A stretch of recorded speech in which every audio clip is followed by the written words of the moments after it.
¿Qué tal? ¿Cómo están? Bienvenidos a Barra TV. Es un honor, hoy nos vestimos de gala. Tenemos a nuestro Premio Nacional de Jurisprudencia 2015, el doctor Diego Valadez. Doctor Diego, gracias por aceptar. Es un privilegio estar con usted y estar Un en honor. este programa de Barra TV.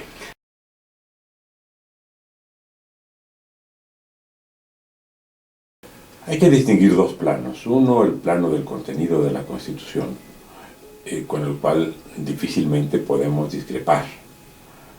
Hablo en plural porque los ciudadanos nos vemos muy bien reflejados en cuanto a nuestras aspiraciones y en cuanto a la protección de nuestros derechos en lo que representa la actual Constitución y en lo que ha venido representando a lo largo de su evolución desde 1917. Claro. Pero hay otro plano de análisis de la Constitución que es ya no el contenido, sino la forma que tiene la Constitución. Y evidentemente la forma tiene dos problemas. Uno, los temas que están incorporados en el texto constitucional no guardan una relación sistemática, de manera que encontramos que hay muchos aspectos que están en un lugar que no es el que les corresponde. La estructura y el orden ya se ha ido perdiendo. Se ha ido perdiendo. Por decir algo, no tiene por qué estar en el capítulo de los derechos humanos la integración del Instituto Nacional de Evaluación Educativa o del Instituto de Telecomunicaciones. ¿Fue por un pragmatismo constitucional, doctor? Porque está ya mal, ya la Constitución no se ha remodelado en cuanto a su contenido, en cuanto a su forma, y entonces no hay donde poner muchas cosas. ¿Se habrá perdido la brújula de cómo tenía que reformarse? Desde hace mucho, por ejemplo, la Comisión Nacional de los Derechos Humanos está en el capítulo del Poder Judicial, en el artículo 102, y así podría darle muchísimos ejemplos.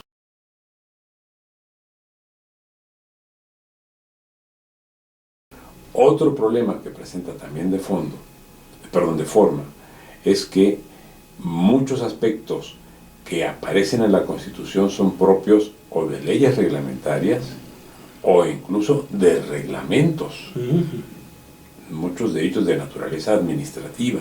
Para que no me los muevan cuando yo ya no sea el que esté en el poder. Sí, tiene una explicación. Todo esto que les digo a ustedes son problemas de carácter, son de forma, pero que afectan algo muy importante: la lectura y la comprensión de la Constitución. Claro. Muy importante a la hora de citarla, ¿no? Para alguna argumentación o fundamentación. Por supuesto, eso es judicial. importante para nosotros como abogados, pero para la sociedad, porque la Constitución es el libro laico de la sociedad. Pues debería ser una lectura obligada y hasta de disfrute. Y de disfrute.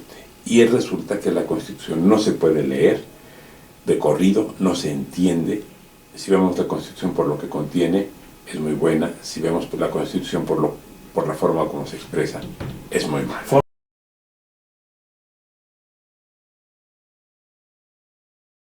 La rigidez tiene un sentido, y es darnos a los destinatarios de la Constitución la certidumbre de nuestros derechos y de que no se nos van a estar modificando permanentemente esos derechos, en ocasiones ampliándolos, pero también corriendo el riesgo de perderlos o de que se nos reduzcan. Es correcto.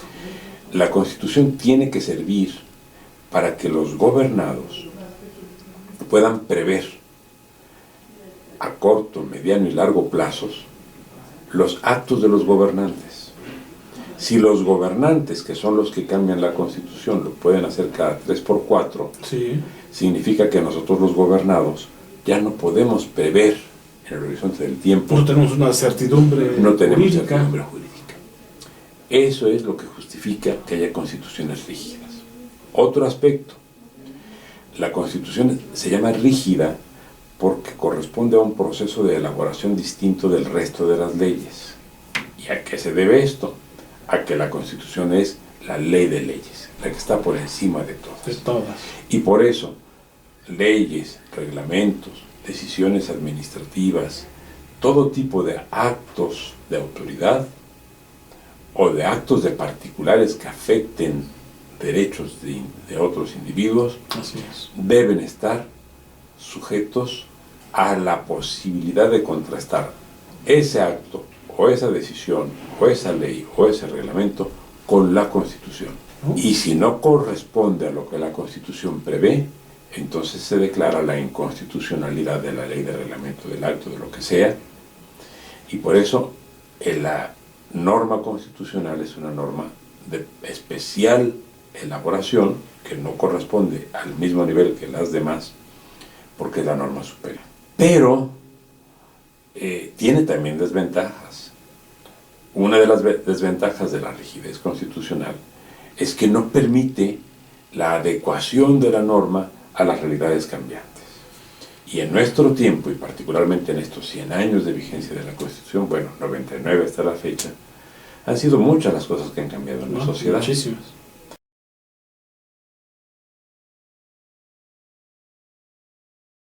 Ahora usted hace otro planteamiento, el de COFEPRIS y la marihuana, y la rigidez constitucional. Allí, desde mi punto de vista, se ha producido una alteración al texto de la Constitución que es muy delicado.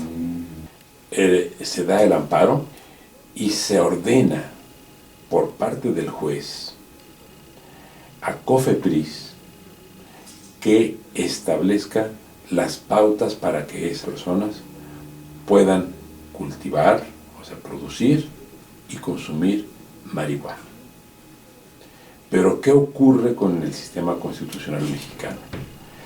Que la Constitución atribuye como facultad del Congreso la determinación de las reglas para producción y distribución y consumo de enervantes. Así es.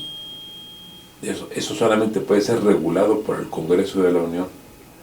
Pero un juez de distrito le dio la orden, basado en la sentencia de la Corte, a una dependencia administrativa para que hiciera esa dependencia administrativa lo que solo puede hacer el Congreso de la Unión. El juez no tenía facultades, ningún juez, ni la Corte, para hacer lo contrario de lo que la Constitución dice.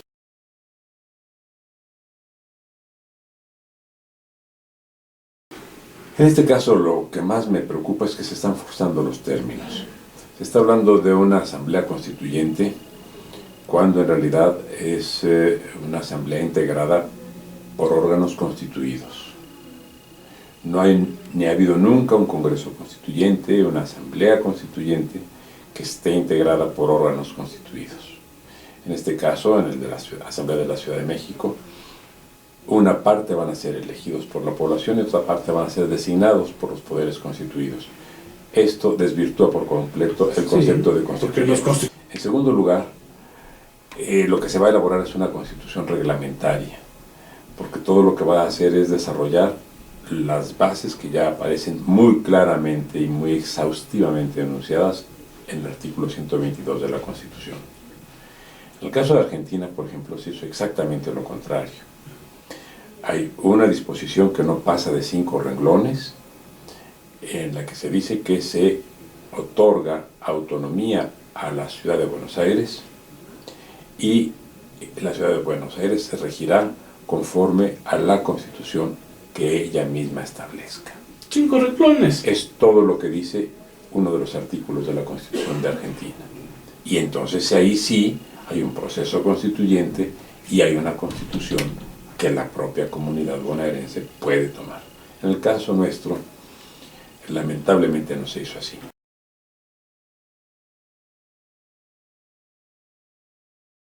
¿Por qué no la complicamos, doctor? ¿Por qué hicimos? Digo, París puede ser algo similar también, a la Ciudad de México.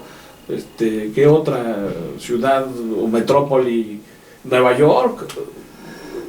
La verdad es que se ha tomado para la Ciudad de México un esquema muy arcaico de organización del poder. Y eso que quieren ser avanzado, progresiva, ¿no? Desde mi punto de vista es bastante conservador el modelo que se ha tomado. Si entendemos por conservador el presidencialismo vertical a ultranza, que es lo que contiene para la organización política del Distrito Federal el artículo 122. Grandes ciudades como Nueva York o como Londres o como París están organizadas como municipios, con una organización política muy flexible, muy democrática, perdón, que realmente traduce lo que es la vida de una comunidad urbana. En cambio, en la Ciudad de México, lo que se está haciendo es reproducir el modelo arcaico de los viejos caciquismos que vienen desde el siglo XIX, para que tengamos también aquí un Tlatoani de la Ciudad de México. Se van a repartir los poderes como en aquel entonces, esa historia ya la vivimos. Y como lo hemos visto que se están repartiendo entre las diferentes fracciones, muchas veces de un mismo partido. Todos estos problemas, más otro que es, desde mi punto de vista, el más grave, el gran problema social. En México ya tenemos en este momento niños de la calle de tercera generación. Están identificados, están censados. Hay niños que tienen meses de edad, cuyos padres y cuyos abuelos también nacieron y han vivido en la calle. La desigualdad económica cada vez es más lastimosa. Y sobre eso, sobre el tema social, que es el tema más lacerante que se puede tener en una comunidad como esta, no hay respuestas.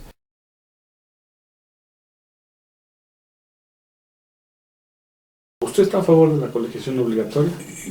Enfáticamente sí, y comparto el criterio que la barra mexicana ha sustentado desde hace mucho tiempo en esa dirección, porque es inadmisible que no haya, con relación a quienes ejercen una función tan delicada como la de ser intermediarios entre el justiciable y el juzgador, que no haya una forma de que las corporaciones integradas libremente por los abogados tengan un control efectivo sobre la capacidad profesional de sus integrantes y la idoneidad ética en el desempeño de sus tareas. Temo que la falta de colegiación que ha sido exigida por la barra, que son, digamos, es la organización precursora de esta materia en el país, y por muchísimos abogados que hemos planteado también esta exigencia, se dejaron ir 8 años sin hacer caso a este planteamiento, y temo que esto vaya a tener efectos muy negativos a partir del 18 de junio de 2016, en que entrará en vigor en todo el país el sistema de justicia penal oral. Tarde, la COFESE, la Comisión Federal de Competencia, emitió una opinión donde sugiere 3 cosas. Entre las 3 que sugiere es que se descarte el tema de la colegiación obligatoria porque es atentatoria a la libre competencia. Es un argumento muy conservador, porque en el caso de la colegiación de los abogados, lo que está en cuestión no es el libre ejercicio de la profesión, para lo cual sí habría que modificar el artículo 5 de la Constitución, y la barra también lo ha planteado. Y así está en la ley que se está analizando. Así es. No, ya sabemos que sí implica una regulación de un ejercicio libre de una profesión, y que hay restricciones, pero que solamente podrían hacerse con base constitucional. Pero es que el desempeño de la profesión de abogado, y usted y yo lo somos, no está en ver qué tanto nos enriquecemos con el ejercicio de nuestra carrera, sino qué tanto servimos a la sociedad, porque entre otras cosas, cuando se nos entrega el título de licenciados en Derecho, se nos obliga a prestar un juramento conforme al cual nos obligamos a la defensa de los intereses de ¿quiénes? De los justiciables. Por tanto, nuestro interés, ni el suyo y el mío, no está en hacernos ricos. Este es el ejercicio pro bono, ni siquiera a veces reciben un peso. Claro, nuestra función como abogados es ser socialmente útiles, y somos nada menos que los intermediarios entre aquel que quiere justicia y aquel que imparte justicia, y eso no es un negocio, eso es una función pública, son cosas distintas. Tendríamos que acatar tal cual lo que opina, o es una opinión y sigue el estudio, el análisis y el debate. Hay que darle una importancia, como usted se da, para discutirlo. Como la opinión de un ente que se dedica a analizar los temas de competencia económica. De un ente, pero espero que no sea ese. Por fortuna, espero que así sea, que no sea, repito, el criterio dominante ni en el gobierno ni en el Congreso. Doctor Diego Valadez, muchísimas gracias por aceptar esta invitación aquí con nosotros en Barra TV, nuestro Premio Nacional de Jurisprudencia 2015. Reitero mi agradecimiento por esa honrosa distinción que recibí y que llevo con mucha emoción del Premio Nacional de Jurisprudencia de Sarceda. Nos vemos en la siguiente Barra TV.